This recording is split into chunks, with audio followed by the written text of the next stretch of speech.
मानव समाचार, मानवता के हक में। आगामी लोकसभा निवडणुकांच्या पार्श्वभूमीवर जी CRPFची कंपनी इथे डिप्लॉय केलेली आहे, CRPFची कंपनी SRPF, स्थानिक पोलीस, सदर बाजार तालुका जालना, चंदनझिरा आणि कदीम जालना या पोलीस स्टेशनचे सर्व प्रभारी अधिकारी, दुय्यम अधिकारी आणि आम्ही स्वतः असं माननीय SP साहेबांच्या आणि अपर पोलीस अधीक्षक साहेबांच्या निर्देशाप्रमाणे आणि त्यांच्या मार्गदर्शनाखाली एरिया डॉमिनेशन आणि त्यांना एरियाची माहिती व्हावी, कुठल्या भागात आपल्याला ड्युटी करायची आहे, या दुहेरी उद्देशातून आज या ठिकाणी रूट मार्च आयोजित केलेला आहे।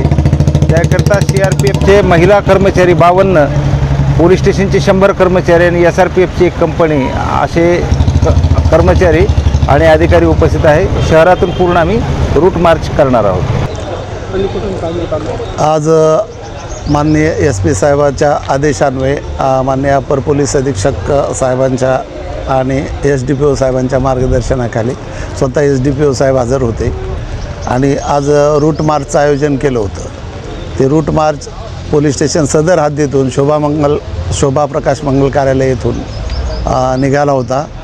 त्यामध्ये CRPFचे 52 अधिकारी आणि अंमलदार, तसेच पोलीस स्टेशन आणि हद्दीतील पोलीस स्टेशन आणि शहरातील तिन्ही पोलीस स्टेशनचे अधिकारी 15 आणि 100 अंमलदार अशाने रूट मार्च आम्ही सुरू केला होता आणि तो शोभा प्रकाश मंगल कार्यालय पानिवेस मार्गे इथपर्यंत पोहोचलेला आहे, जुनं कदीम पोलीस स्टेशन। ह्यानंतर पुढील रूट मार्च हा तालुका पोलीस स्टेशन हद्दीत होणार आहे।